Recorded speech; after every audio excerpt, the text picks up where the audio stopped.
Welcome back, everyone, to Box Podcast. And no, it is not race week. Actually, it will be race week, won't it? It's so confusing. It's a Sunday, so we should have a race today, but we don't because it's not race week. But actually, you're going to be listening to this on Monday, and it will officially be race week. So, are we all buzzing to go back to Baku? Let us know in the comments down below. You can leave comments on Spotify and I don't know if you can on Apple, but wherever you are listening to us, do make sure you give us a 5-star rating because that really makes a difference and we truly appreciate it. If you want to get involved with us, then follow us on social media. TikTok and Instagram is where you will find us primarily. You just need to search Box. I think on Instagram we are Box Pod, and on TikTok we are Box Clips. So, without further ado, if you're new here, we are Box Podcast, powered by Box Club, home of the greatest F1 widgets app. If you want a 30% discount code off an Ultra subscription, then use code BOXPOD, and that gets you 30% off. The app is free if you just want to download it and you just want to. It's not even like a trial period; like it is completely free. There's a free version where you have limited features but still really good. Or you can then choose to pay for an Ultra subscription and get enhanced F1 widgets. So, that's enough of the formalities. Let's crack on.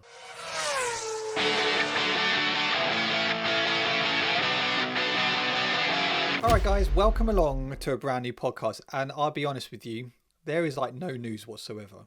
There is nothing. There is absolutely nothing out there. I know, obviously, there's a few bits about Carlos Sainz. His appeal has been overturned from his penalty he received in the Dutch Grand Prix, which personally, I actually agree with. I think it's fair that did get overturned. We discussed it, when we reviewed the Dutch Grand Prix, didn't we? That actually his collision with Lawson was a bit harsh, but it got overturned. So does that mean that Ollie Behrman's is going to get overturned from Monza? Because I thought that one was incredibly harsh. And obviously the reason that springs to mind is because Carlos Sainz was involved in that. And I thought Carlos was at fault for that. And Ollie Behrman got a 10-second time penalty for it. That is all very dependent if the teams decide to appeal. Obviously, Williams decided to appeal it and they won that. But it all depends what Haas decide to do, really. Let's start quickly on Carlos Sainz, because there was an interesting article that came out this week about Carlos Sainz, and actually when he was at McLaren for 2 years alongside Lando Norris, and Ferrari came calling. But I want to get your view on this, because if Carlos Sainz decided to stay at McLaren, he in theory would be in a title fight. I do think that he would be someone who would be going for a title between him and Lando. I think Carlos Sainz is good enough to be doing that. Just hindsight's a great thing, Luke. But for Carlos Sainz, back then, was the Ferrari the right move? Yeah, look, you don't turn down Ferrari. I think at most stages of your career. If McLaren were in the position that they were in now, then he wouldn't have taken it, because ultimately, despite heritage or legacy, everyone who is on that grid just wants to win a world championship. And if Haas had the fastest car, everyone would want to race for Haas. It's different for someone, say, like Lewis Hamilton, who's won it all, but he still wants to win it. Do you know what I mean? He's not going to Ferrari because he doesn't want to win. But Carlos Sainz, at that stage in his career, was racing for McLaren, who had, fallen from grace, and they weren't, it's not even like they were regularly picking up podiums or stuff like that. It wasn't anywhere near as competitive a car as it should be.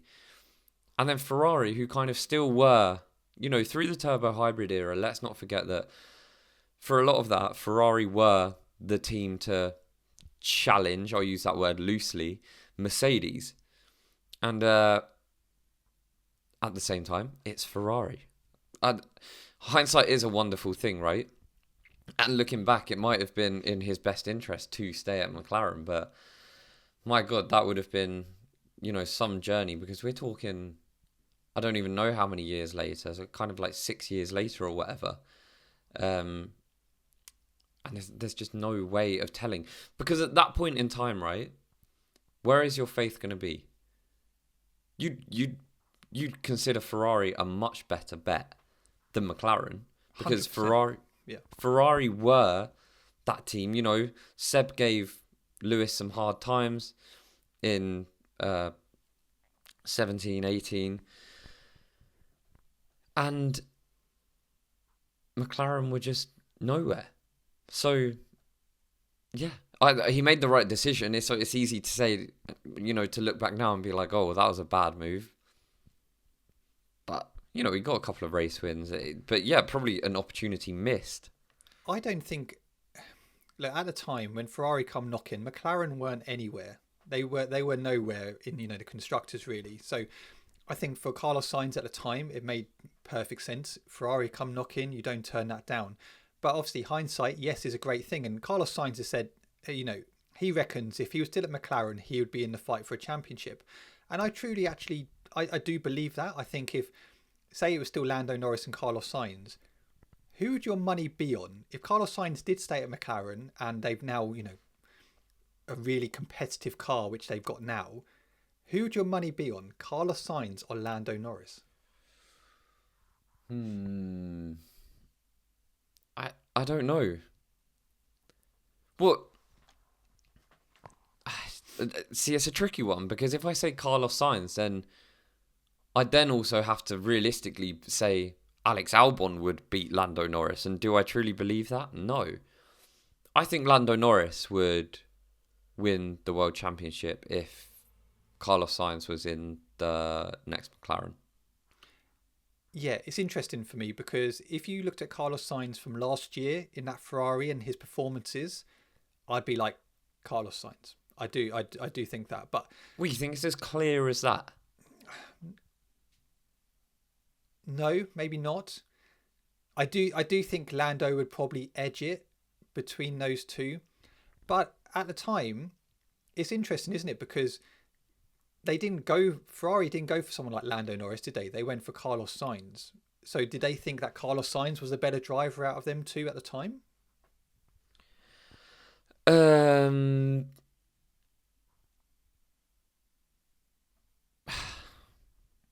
I don't know. But Carlos Sainz has never done anything that makes me think he's world champion material. And in fairness, neither truly has Lando, and I know that will upset a few people, but I just don't see that killer instinct in him. And I kind of don't see it in Carlos Sainz either. I think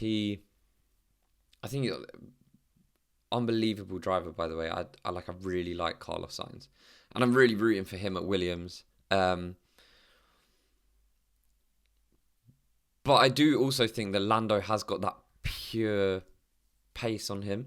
Lando is super quick, but again, mentality lets him down a little bit, and maybe that's why we're seeing Oscar Piastri, kind of cement himself as strong favourite for the World Championship this year. But yeah, I'm not sure. Let's say Ferrari had an equally competitive car, right? Yep. As McLaren. You'd rather Lewis Hamilton and Charles Leclerc as opposed to Carlos Sainz and Lando Norris in your team, right? Yep.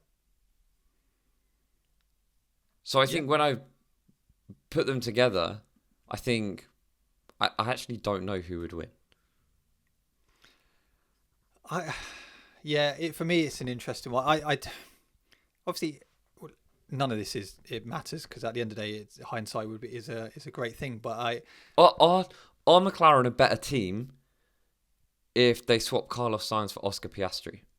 No. Now, Are McLaren a better team if they swap Lando Norris for Carlos Sainz? No. I don't think so either. No, I don't know. This is... I think Lando. When you think of Lando Norris is McLaren. That's what McLaren have been building for years. He's been the person who they wanted to invest in a lot since the beginning. So for me, I think Lando Norris is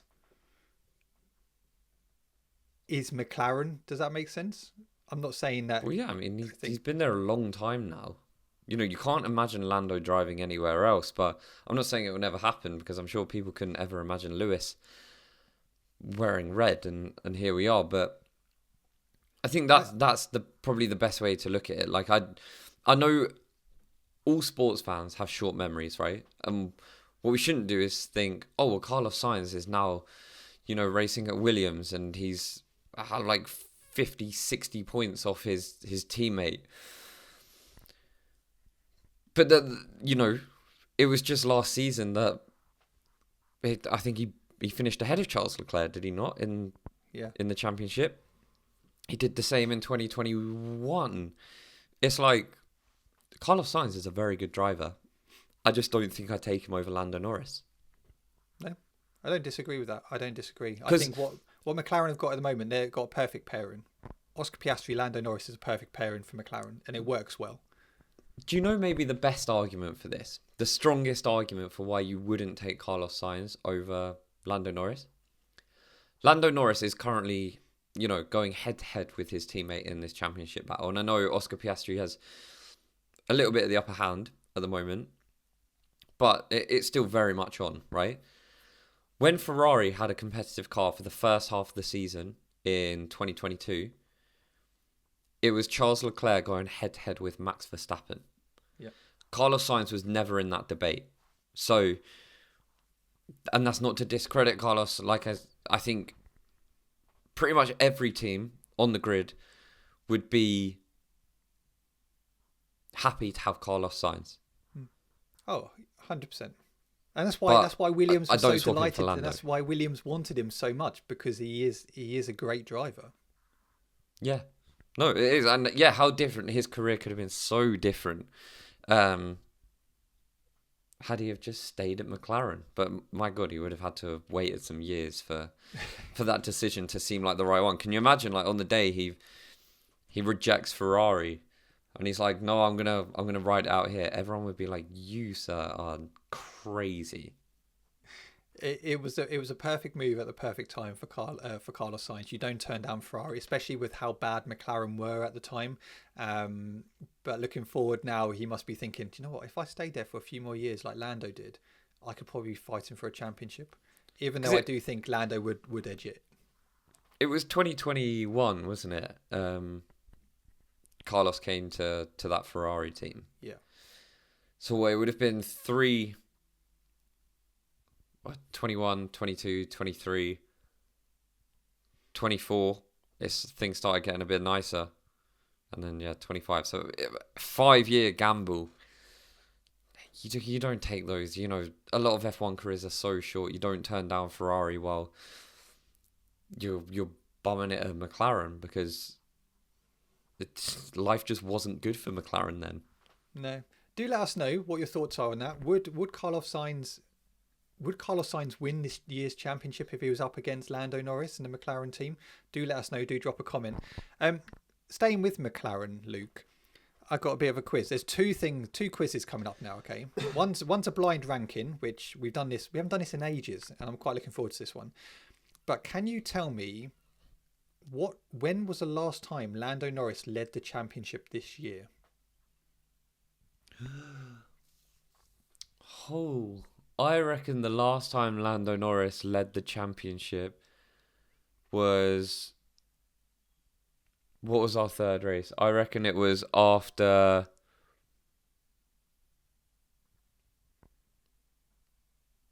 Bahrain. You're right. So he led when they went to Bahrain, but since Saudi, Oscar Piastri has led the championship. And for anyone wondering where I was looking then, if you're watching this, I have a little calendar that has all the races on. So I was just trying to look and gauge. But yeah, Oscar Piastri has been, very strong. We've said that. It's been impressive watching him be so like cold and collected, but this title fight has been really close. And I'm still gutted for Lando having that the mechanical DNF in Zandvoort, because I don't want that to be the way a championship is decided. And I know people, when I said that a few weeks ago, I'm not sure if I spoke about this, but I probably did, but I'm a bit repetitive and boring like that. And people were saying, well, like Oscar had, bad luck in Australia or whatever. No, that was a driver error. Like, he made a mistake. In the wet, it was easy to do. A lot of people did. Lando's was just pure. That was like the gods looking down on him and being like, not today, son, and taking it away from him. So I do want the field to be leveled out, because Australia, in my opinion, is not the same at all. No, I'd agree with you. I'd agree. But yeah, Oscar's been consistent all throughout. Even take away Zandvoort. I mean, look, heading into Zandvoort, the gap was just 9 points or something, wasn't it? So yeah, the fact that it was 31 points now, I still think there's lots going to happen in this championship. It's definitely not over yet. So I'm excited for the remainder of the season. Luke, I want to do a bit of like blind ranking with you. All right. Okay. So I'm going to give you 5 drivers' names. Mm-hmm. And I want you to rank from 1 to 5, 1 being the best, 5 being, the worst as such, where you put these drivers. And they could be anything, okay? There's a lot of random names in here. They're not just from this season, they're from over time. So, your first name is going to be... Oh, pressed the wrong one. Oh, Max Verstappen. And what if you're watching me, the reason why I'm putting this is because I'm actually spinning the names. They're random names, okay? And this is where I want you to put them. So Max Verstappen is your first driver. Max Verstappen. Okay, so what I've got to think here, I'm thinking tactically. There's very, very, very few drivers, and I'm talking on one hand sort of numbers, that rank in the same category as Max Verstappen. So the likelihood of another one of those coming up is probably very small. And to be honest, even with those 5 names, Max Verstappen ranks highly in those as well. So I'm going to put Max Verstappen number 1. Oh, good. Right, driver number 2, Sergio Perez. Number 4. And that is still, that's very solid, but I feel like there's going to be more that come up that would be better than Sergio Perez. Okay, so number 4 for Sergio Perez. Number 3 is Giovinazzi. 5. Okay. I mean, that is 5. That's fair. Like, Giovinazzi did not have a glistening F1 career. He's Ferrari reserve driver. He's not got back into the sport. I think it's fair to say that Giovinazzi will be towards the bottom of that list. He's a far better driver than I will ever be, and I don't contest that. But yes, Giovinazzi, come on, he's like didn't have the best F1 career. Okay, no, that's absolutely fine. You can do that. Number 4, Carlos Sainz. Okay, good. Number 3. So you're putting Carlos Sainz ahead of Sergio Perez? Yeah. I think if you look, I think you have to look at also like the trajectory of their career. Sergio Perez never got that move to a top team until the tail end of his career, right? Yeah. And I know he's back in the sport next season, but at this point he's still, out of the sport. So let's assume that the end of his career was last season. He's not been, by the way, recruited by a top team. He's been recruited by a new team, presumably because everyone knows Sergio Perez has an unbelievable amount of sponsorship money that that follows him around because, he's Mexican. He's got an incredible fan base out there. And he's a very loved F1 driver. But he got that move to a top team towards the tail end of his career, after a good 10 or so years in F1, however long it was. And it was to be a number 2 driver. So Carlos Sainz has been at McLaren. He then got called up by Ferrari. He did very well at Ferrari against Charles Leclerc. And I think, in their peak or whatever, any sane person would take Carlos Sainz over Sergio Perez. And I will die on that hill. Okay. So just to recap. So Max is number 1. Currently, number 3 is Carlos Sainz. Sergio Perez is number 4. And Giovinazzi is number 5. Yeah. This is hilarious because I've got the final name for you, okay? Mm-hmm. So your only place they can go is P2. And your P2, Luke, is Nicholas Latifi. Well, that's great because that is exactly where I would put him anyway. Okay, so what I should have done is put Carlos Sainz second, Sergio Perez third, Giovinazzi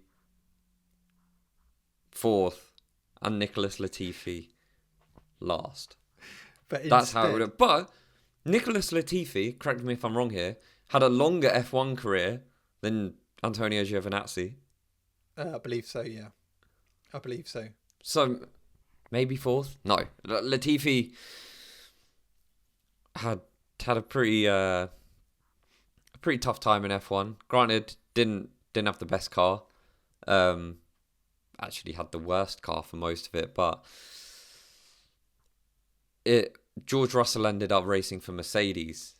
That would have never happened for Nicholas Latifi. So it doesn't matter if you're racing in a bum car for a team that are not producing. If you are a talented driver, you will end up getting the move. So just to confirm, your top 5 blind ranking, okay? Max, Nicholas Latifi, Carlos Sainz, Sergio Perez, Giovinazzi. It's not a bad list. It's not a bad list. Don't you find it mad, right? Nicholas Latifi, he won't have another F1 career, okay? But he's going to be best remembered for crashing in Abu Dhabi 21 and leading to whatever, what happened afterwards between Max and Lewis. That's what he's going to be best known for. Nicholas Latifi is the definition of the butterfly effect. His F1 career single-handedly cost Lewis Hamilton an 8th world championship. Incredible. But, disturbing, to be honest. And yeah, that is what he will be best remembered for. He's not going to be remembered for any race performances. Was it Hungary where he picked up a point? Yeah. What? No, it's Japan, wasn't it? Maybe it was. I can't remember exactly. I think actually might have been Suzuka, yeah. Yeah. Because the only reason he picked up a point is because they did a 75% race because of the weather. And I remember that because you told me, obviously, that our bet was that he wouldn't get a point and I had to get a tattoo if he did get a point. Which he never has. He's never got the tattoo. No. True. Valid point. But he didn't complete 100% of a race. You're going to have to let us know if that's a valid excuse down below because that is a horrible excuse in my book. But let us know, is there anything else that Latifi will be remembered for other than losing Lewis Hamilton his 8th world title? Do let us know. Right, Williams, they're having a cracking season because between 2018 and 2024, they picked up 84 points, okay, collective. So far this year, they've picked up 86 points between Sainz and Albon. This team is on the up, isn't it? And James Vowles has come in, stabilised this team, brought in 2 fantastic drivers. Well, Alex Albon was already there, but brought in Carlos Sainz. Their infrastructure, they're building for the future. I really do believe Williams, give them a few years, as long as they get 2026 right, they'll be challenging for championships. I do believe that. Williams they're an attractive team to be a part of at the moment, and James Vowles has done great stuff with them. You know, he came into Alex Albon, which was great, and they managed to recruit Carlos Sainz. If you're a Williams fan, I mean, even if you're not, you're excited for the future for them. I really, really hope that when the new regulations come into effect next year, I really hope they nail it. I really, if they get it wrong, all of this was for nothing. Because let's just remember, like, this is just a stepping stone. This is great to see, but this is not going to revolutionize Williams. If they then go back to the back of the pack next season, that's terrible for them, naturally. So I hope that this is momentum and it's not just a one-off because it's kind of the end of the regulations. I think it's going to be... I think from what we're hearing, that Mercedes engine, obviously Williams will have a Mercedes engine next year as well. I think they're going to be all right next year. They've been building for this for a long time. I do think they're going to be all right. One thing I will say is that the turbo hybrid era was often referred to as, a sort of a PU era, which is true to some extent, but let's not forget that Mercedes were the quickest team, had the quickest car, but Williams were, towards the latter stages of that era, they were well off it. So it's not just all engine. Like, if it was all engine, then Williams would have been, okay, maybe not competing with Mercedes, but they would have been up there, right? McLaren would have been up there. There is so much more to it than just these engines. And I know everyone, again, is talking like next year we're going back to, depending on the power unit and stuff. And there's so much more to that. And granted, you need a good one, but there is more to it. So Williams need to hit the nail on the head. They can't rely on the fact that rumours are suggesting that Mercedes have the best engine and they're going to have that in their car, because that's one part to many moving parts. No, I agree. Mercedes, touching on Mercedes, obviously, as we know, they haven't signed either driver or any drivers for next year currently. I thought Kimi was on a 2-year contract. Was he? Yeah, I'm pretty sure Kimi Antonelli is confirmed for next year. Well, we said, sure, didn't we, that actually it made sense to keep him anyway, just to give him another year to see how he gets on. But obviously George Russell, as we know, hasn't been given a contract yet. It's a multi-year deal. Initially understood to be a 1-year contract for the 2025 season, but with the potential option to extend. Okay. So Kimi is in place for 2026, okay? George Russell, it still doesn't really make much sense to us that Mercedes haven't given him a contract for next year, because I don't personally see that there's any better driver on that grid to lead your team than George Russell. Yeah, I completely agree. And I also think if they're serious about this Kimi Antonelli thing, I think George Russell he seems like a great person to kind of have as his teammate. Like he's a very, it comes across as like a very genuine person, very nice. Kimi Antonelli needs that. Like, I can't imagine, and I don't know these guys personally, right? But it would probably be very difficult having, say, a Max Verstappen as a teammate when you're trying to develop. But also, I mean, God, there's no one better on the grid to learn off at the moment than Max Verstappen. But I think Max Verstappen is probably the thorn in George Russell's backside, because I don't believe for a second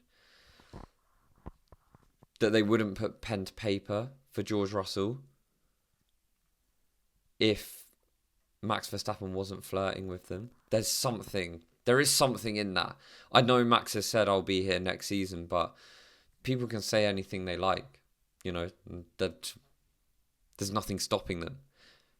No, I think for me, you know, we know Mercedes wanted Max Verstappen. They didn't get him. So George Russell, they need to commit to one driver. They need to commit to one driver and build for the future. And that, for me, that is George Russell. I mean, if Max decides to then go 2027, I'm going to actually go to Mercedes. Then if Kimi has another poor season next year, then potentially that's where your option goes. But again, you're in that position. Do you have Max and George as teammates? Yes, 100%. Best driver lineup on the grid. Easy. You know, Max Verstappen partnered with any of the kind of top drivers would be the best driver partnership on the grid. But yeah, of course you take him in 2027. And, you know, unless things change dramatically, you do get rid of Kimi Antonelli to have Max Verstappen, not George Russell. I've said this 100 times. That would be a shit decision. Such a poor decision. So I agree. Yeah, I hope they keep George Russell, because George Russell should be racing at a top team, and he should be respected by Mercedes. Like, he's done enough to earn it, and he's been there like a fair while now. He has, yeah.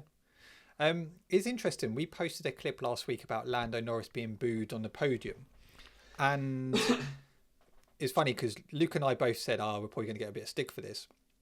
But it's incredible the amount of comments online who were agreeing that Lando got booed. It is incredible that actually the amount of people kind of going, you know, if Lando was honourable, he would not have accepted a swap. He could have told the team that he did not want to swap. You know, Norris was selfish. It is mental. And I don't know if you've seen a clip this week of Lando Norris playing golf. And he's getting heckled by fans going, what's it look like, you know, seeing Oscar Piastri in front of you, you know? And Lando comes back with a funny quote by saying, it's the same as the back of my car, you know, like.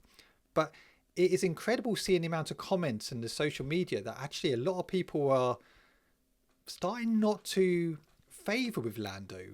It's quite weird, and the team's decision was so like, you've manifested this. You're talking about this like it's a dream come true for you. No, I'm not in the slightest. Look, last week we made it very clear on the podcast that actually that decision wasn't Lando Norris's decision. That was a team decision that made it uncomfortable and put Lando Norris in a bad spotlight. That wasn't a Lando Norris decision last week, what happened in Monza. Granted, they may have their papaya rules, or even though Lando says there is no papaya rules, but what McLaren did, they're the ones who did that to Lando Norris last week, not the other way around. Yeah, and I just can't wrap my head around it. It is the whole babying thing. It's like, fucking hell, man. I mean, the thing is, the damage is done now. Like you say, Lando Norris is paying the price for the team's decision. I mean, will he lose sleep at night? Probably not. He got an extra few points in the bag. But you'd probably feel like second-hand embarrassment. Well, no, I mean, he'd feel first-hand embarrassment. I feel second-hand embarrassment when I think about it. He probably feels embarrassed when he thinks about it, because it's embarrassing. There's no two ways about it. If you're a Lando fan, fair enough, but like, try and look at it from just like the perspective of an ordinary person. If that happened to anyone else, you'd be like, well, he has to swap positions with his title rival because he had a slow stop. Come on. It's just a bit tragic. All right.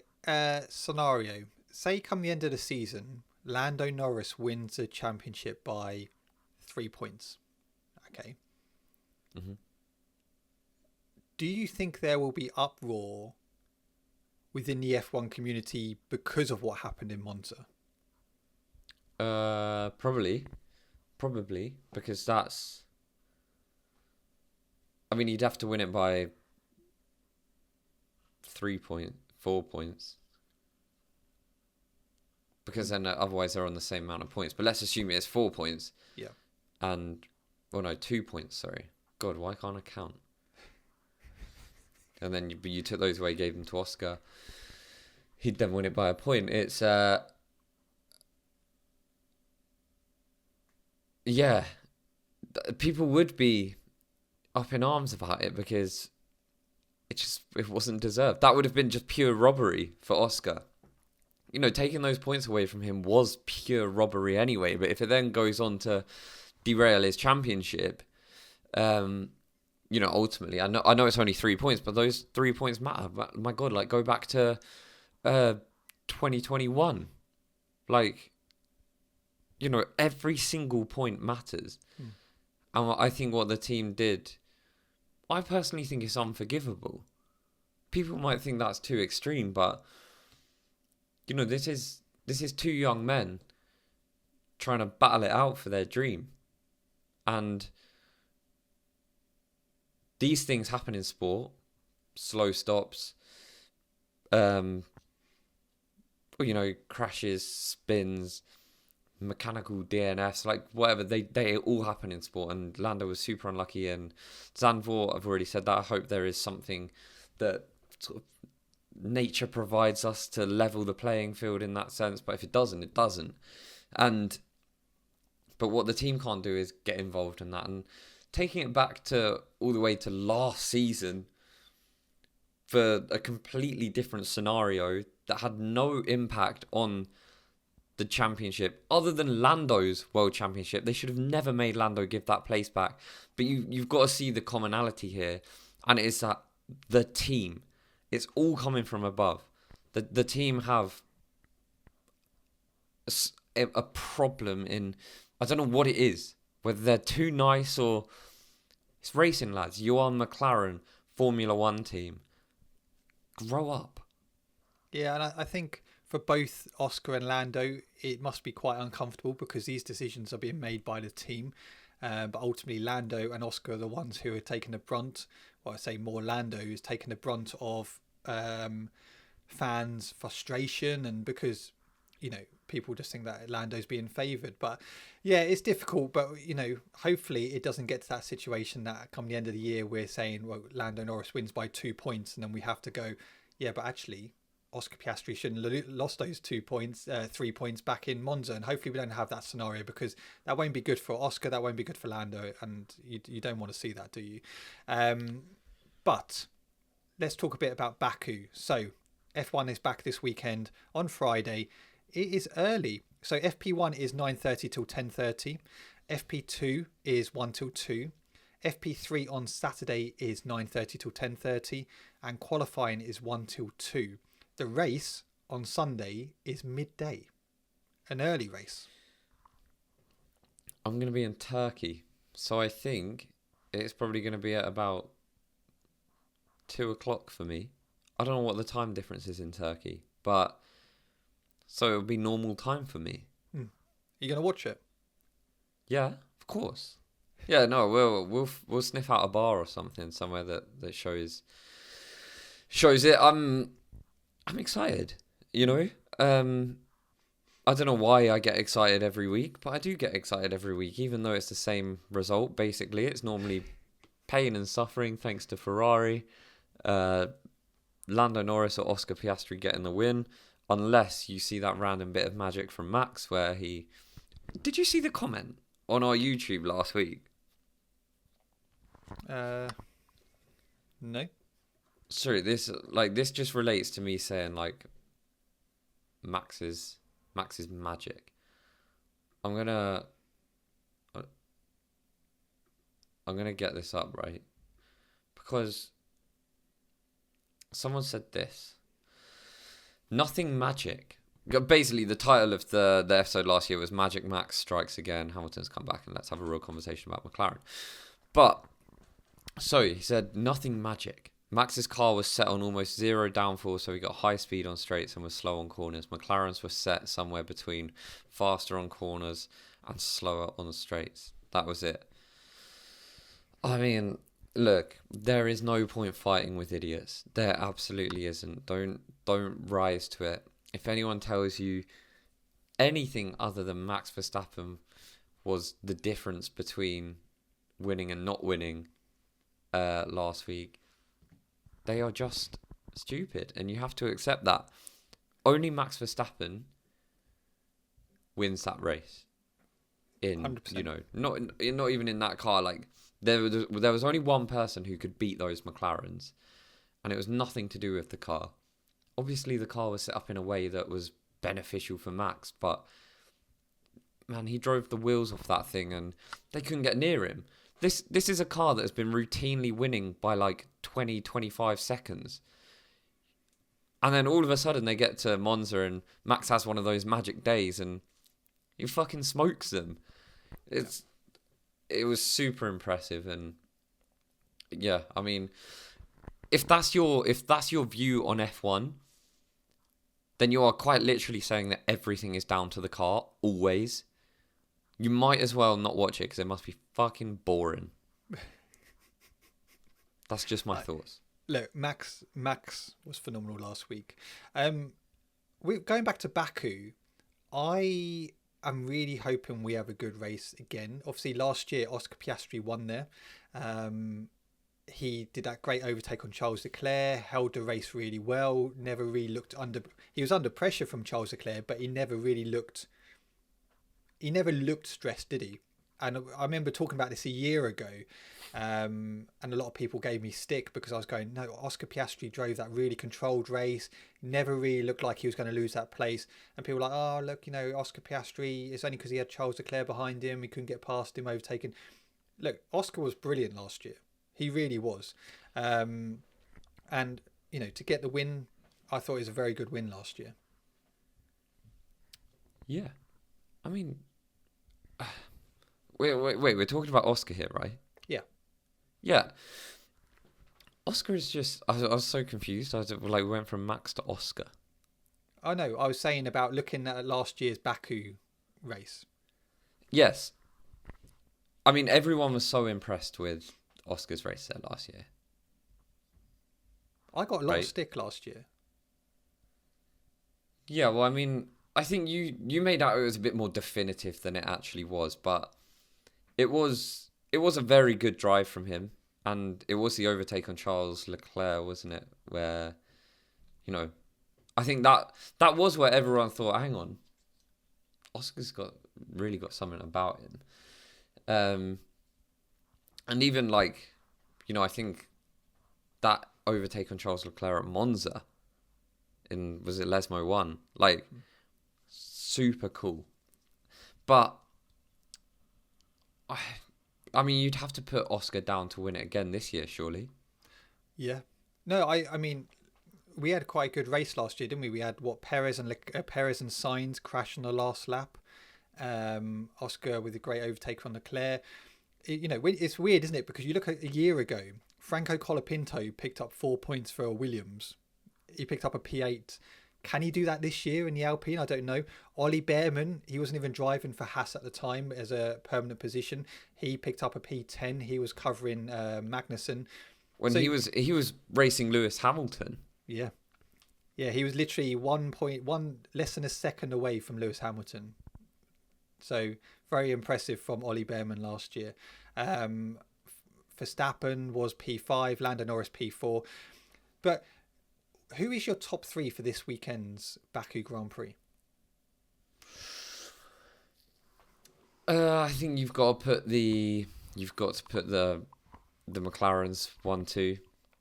I would put